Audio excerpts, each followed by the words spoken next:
welcome to Great Getaways. Today is part 2 of our ATV trip up the Haywire Grade, Michigan's first rails to trails. We're going to be learning more about the history of the area, making stops at the kiosks along the way. We're also going through some of the Upper Peninsula's most beautiful wilderness areas. It's going to be a great trip. I know you'll enjoy it, so let's get started. The first part of our trip took us from Manistee to Smith's Creek, where we stopped long enough to learn about Larry's accident. Nice job, Larry. So today on part 2, we would stop for a quick bite at the Jack Pine Lodge, located right on the trail before heading into the Hiawatha and moving on to our first stop, the historic village of Steuben. After Steuben, we would make 3 more stops before ending up at our final destination, Shingleton.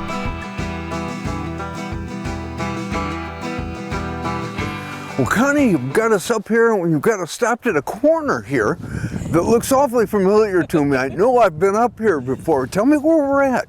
We are at the junction of Trail 41 and 413. This is also, you have to go down for the Jack Pine Lodge. You have to take a left-hand turn right here. It's 1.4 miles to Jack Pine, but you're going to go down 413. There's going to be a spur going off to Jack Pine, and then that's 413 and Jack Pine, and then back on. And then you're right here on the trail to get back on it. Yes. And why is it a good reason to get on to Jack Pine? It's an awesome reason to go to Jack Pine because, as you know, on Wednesdays and Fridays we have fish fries because we had the fish show, remember? You know fish. And we know fish. And they also have really great burgers and pizza and all different types of things. And they also have fuel.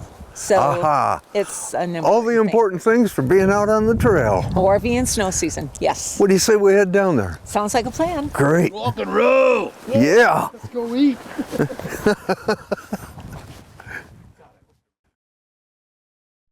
After hours on the trail, a burger and a cold drink sounds good.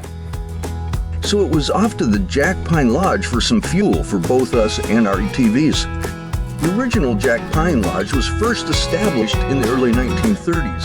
In 1945, the log cabin lodge you see here was built on the same site after the original lodge burned down. When asked if legendary Coliga wooden Indian was still in the basement, the answer was a resounding yes. It remains a long-standing piece of local folklore. We soon finished our fish dinner that Connie had told us about and headed out to our ATVs to continue our journey. For the complete story of the Jack Pine Lodge and its features, you can find it along with today's show at greatgetaways.tv. The Haywire Grade is a stunning ride of soft pine needles under your ATV wheels, the scent of cedar in the air and sunlight flickering through the trees as you carve your way toward the quiet charm towards the small village of Steuben.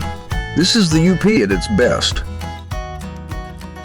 It started out from the Jack Pine and are now at the first kiosk along the way. Now we're still heading north? Yes. Steuben, this is a Steuben kiosk, and the community of Steuben, very small little place, is just up the trail going north, and at the stop sign you can take a left-hand turn. There's a little gas station store right there if you need something to eat, drink, use the facilities, fuel. That's the spot. Good little stop. Yes.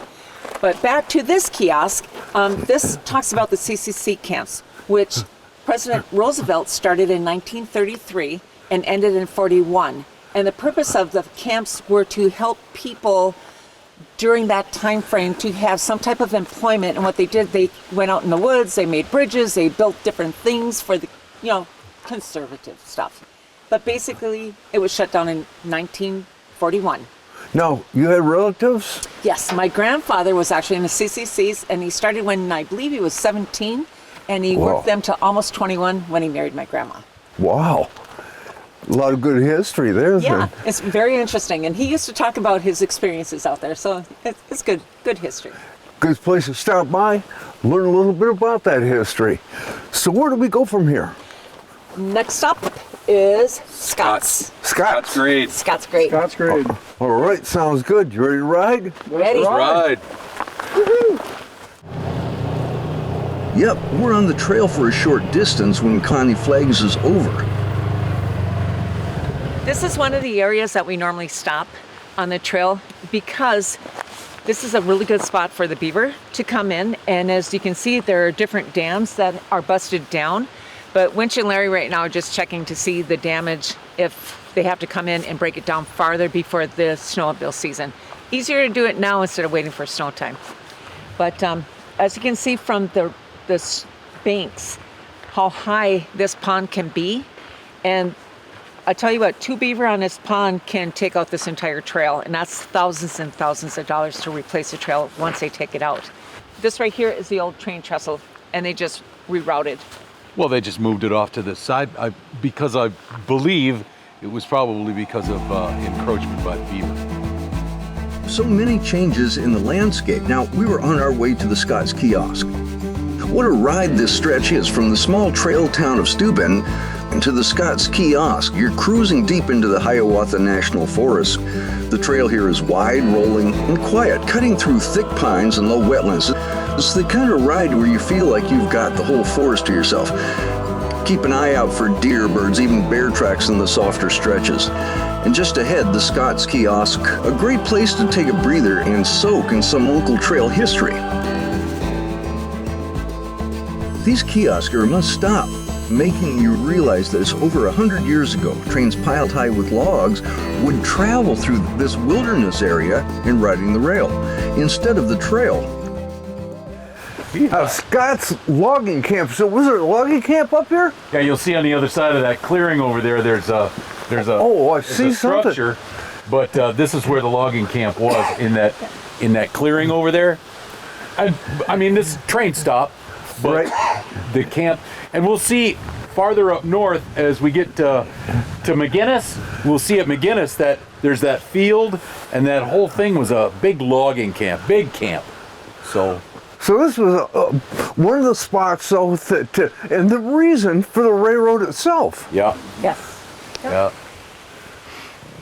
They used to take them out by horse. Well, see, as we were talking about the harvesting of the trees earlier, in this area, it's kind of swampy. So during the spring and summer months, you couldn't move them too well. So they had to wait for them to freeze up, and then they put them on these drays, these big drays here, and the horses would pull them out, just slide them right out. Horses and oxen. And they'd stage them at the Indian and Manistee River and float them down to the sawmill. Yep. Okay. That goes back to all the industry we saw at Kiosk 1. Okay. Good point. Good point. That's what makes it interesting about these, following these along. Yep. You know, you really learn a lot. Yeah, they tie together. They tie in. And you said, what about McInnes now? We're headed up to McInnes? Yep. That's our next stop is McInnes, and that was a big camp. That was a big camp. Okay. Real big camp. All right. You ready to get on our way? Ready Let's to go. ride up. Let's rock. Well, you know, I have been out in ATVs under several occasions, but this is my first time actually being out on the trail, driving it myself. It's a brand new experience and a fun experience. Probably the first thing I would say is plan on getting dirty. You get out there on the trail, kicking up dust, and I went home and I had to wash my hat off, and you can see dirt on me. Well, look at the inside. You know, things get really dirty, but it's really sweet. Now, I don't know how they design these things, but they're independent suspensions. You got the big tires. If I were to drive down here, let's say in a car or a truck, it'd be pretty rough. But in something like this, it just floats right along, makes it really nice. You also get a real chance. You can stop anywhere you want along the way and look at things. We've looked over beaver dams and the kiosks that we stop at here. Just a great way to travel out here in the woods. And I'm ready to get back in there and do some more. Now I jumped back in my ride, and it was addicting driving through the wilderness in comfort. Traveling mile after mile in the first rail to trail in Michigan. If you follow our show, you will remember that we did a special on the 50th anniversary of Michigan's rail to trail, the Haywire Grade. As I traveled mile after mile, I had to come to a stop and get out and admire the tree. Why? Let me explain. Well, after all the history that we have talked about today and more over the CCC boys and the work they did, this is a perfect example.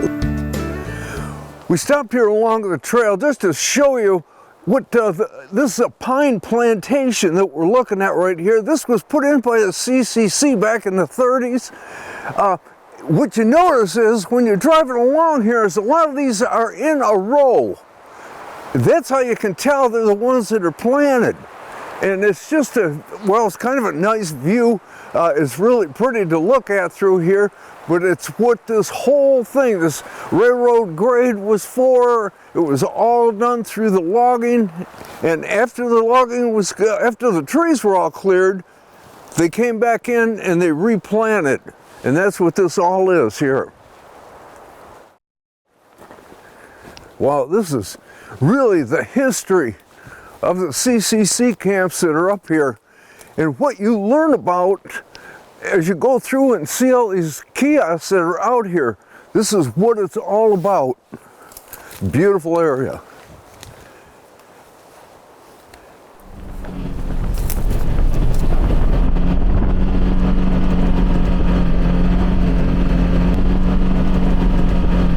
As we continued on, we were soon riding next to a creek. We moved next to it for a couple of miles when we came across a lake with a muddy shoreline. So we stopped to take a look. When we started to walk towards the water, Larry was already at the water's edge and signaled for us to come over because he wanted to show us something in the mud.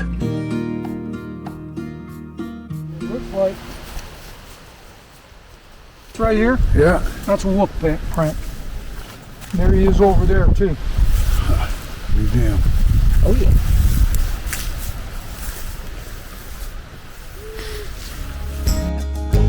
This video of a wolf was actually taken a few years ago up by Marquette, but we thought you would enjoy seeing what some of the possibilities are when you ride this trail. That's what I love about this ride. If it's in the wilderness of the UP, you will probably see it on this trip, or at least hear it.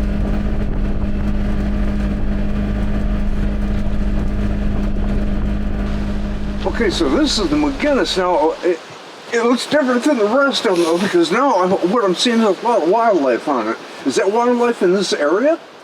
Yes, we have a lot of mammals, reptiles, and birds. These are the majority of the animals that you see in our area. There are other things too, like beaver and otters and different raccoons. Fox. There's all deer, other kinds. Muskrat. But this is the majority of our larger mammals that are here that you will see on the trail. And also our reptiles. We have snappers that will lay on the trail. Tons of eggs. They'll have a pile of sand and rock mixed, and they plant them on the sides of the trail. So if you're here in the spring or early summertime and you see those piles, please try not to disturb them or run them over, because it's the mama who just laid a whole bunch of eggs, and those will hatch and then they go into the swamps and stuff like that. So it'd be a good idea when they're coming down the trail, have a camera, have a video camera or whatever, because we got wildlife up here. There's wolves, there's bears, there's moose, there's bobcats. Yep. Coyotes. Cougars, I should say. Well, there's cougars. And bobcats. Oh, yeah. And there's a picture of a snake on here, and if you look at it really close, it's actually swallowing a toad. And when we were figuring out where we were putting out these kiosks at, I have my camera, and I was just walking around, and I seen a snake, and I don't like snakes, but I seen it, and I was like, there's something different. Walked up on her, and she turned around and tried to hide underneath the leaves, but she couldn't hide the big fat toad she had in her mouth. So that's why I took the photo. And then that's why you bring a camera along. Yes, always bring your camera. You never know what you're going to see. And we also have a lot of owls on this trail. I've seen multiple owls. It's big. They're beautiful. Just beautiful. You mentioned, Winch, that there's another significance to this particular stop. Yeah, it was wide enough and big enough to where they had, let's just call it a passing lane. You could park another train on it, so if one was going south and one was coming north, that kind of stuff. Okay. And it was, and they stockpiled lumber here, they stockpiled wood here. So there was quite the community here. So if you go out over on this side of the opposite side of the trail, you'll notice that there's old foundations and that kind of stuff. You can actually find old artifacts out there? There might be some artifact out there, but But on the national forest, In you the do national not ever forest, touch yes. any artifacts. they don't want you to touch don't want anything, you- take anything. Leave it as you see it, and Yep. leave it for other people to see. Yep. So Right. if you pick it up, nobody else will ever see it, right? Now, Yep. that law doesn't go to the state, though? And The land, it the doesn't state matter? does not. The state does not care if you pick up railroad spikes. Sometimes you'll find those on the side of the trail. You can pick those up, but if you find anything on, and In the it's well forest. marked, Hiawatha National Forest, you'll see the brown signs on either side of the trail, and it's just on the northern part of the trail. So just make sure you don't pick up any artifacts in the Hiawatha National Forest, or Okay. any national forest for that matter. Yeah, get yourself in trouble if you did. Federal laws. Yeah. Yep. So what's next on our adventure here? After McInnes is Yeah. Richardson. The Richardson. Richardson. Yep. Yep. All Yeah. right. You guys ready to head up? Ready? Roll. Go.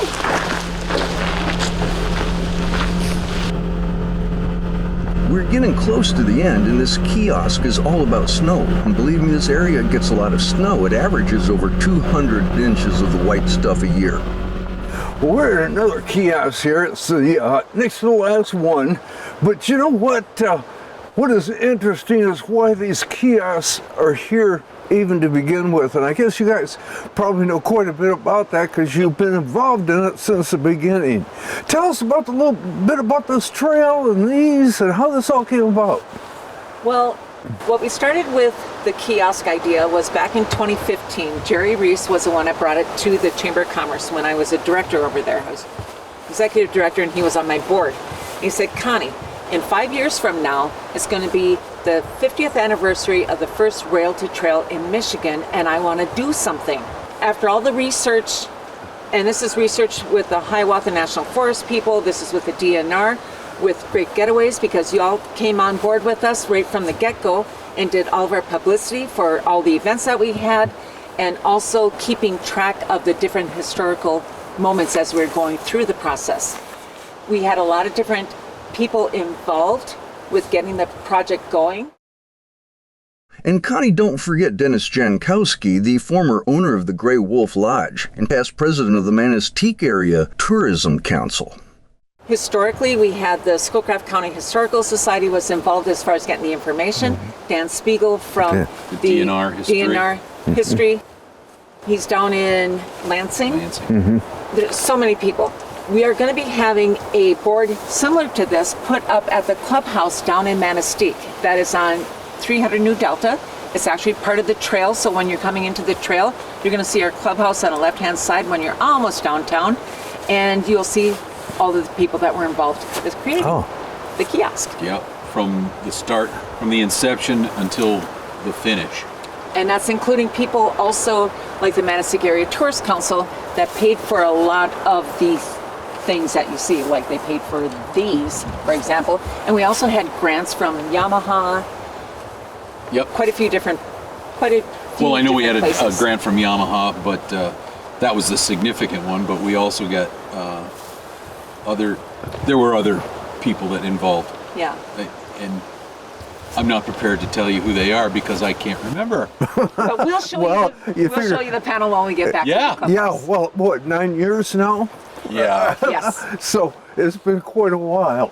Yes. But it's what makes this trail so significant and one of the great trails in the state, the first trail in the state to become a rail to trail. Yep. Yeah. And just going out here and learn about this and one of the significant things that we have on this one is the amount of snow we get up here. And I don't know if you can make it out or not, but that's a train, and they had to shovel the tracks. Yep. On this particular storm, it was in 1929, they had 2 days of rail traffic down. And what they had to do was they had so much snow on the track itself that they had crews come in, and it took them 5 days to clear the track. They literally shoveled the track. Otherwise, you could get a derail. Oh. And you don't want to derail in the middle of the winter. Not out here. Not out here. Because they're kind of big and heavy. Get a lot of snow up here, but that's what makes it a good snowmobiling trail too. Yes. Hey, what do you say we move on to the next one? There you go. Sounds good. When you ride the stretch of the Haywire Trail between the Richardson and Shingleton kiosk, you're experiencing one of the most historically rich and visually striking sections of the road. For anyone looking to connect with the true spirit of Michigan's Northwoods, this is the stretch that delivered. We are now at the last kiosk on the trail. We're just short of the town of Shingleton, which is on Highway 28, which is the main route across the Upper Peninsula, east and west across. But what do we have here, though? I mean, as far as why is this one important? Just different images of the locals and how they utilize the track personally. Like they would make different contraptions like out of their bicycles and add like a second rail so that they can haul their deer down the track. Or this guy was a track maintenance car where he just went down the track to make sure that there was nothing on the track, the rail wasn't broke or that type of thing. And then this is also, this is the mail truck. This is how they used to deliver the mail. That's got a little plow on the front and everything too, huh? Yep, it was a Buick trunk on there. It says the mail went in the Buick's trunk. Average of 3 people rode each day. That's just amazing. That plow, that was to keep the animals off the track. Oh, I hadn't thought Because of yeah. with just a truck or just a car like that, you could get derailed just that easy. From a porcupine that wandered Oh. onto the track. Wow. Yeah, that'd be nice to have that. Yeah. Oh yeah. And this is a picture of the town with the tracks coming into town. And we're going to be going up that way in a minute. Okay, maybe we can find a coffee up there. Yeah. Sounds At good. the, what is that called again? Bear's Den. Bear's Den. All right.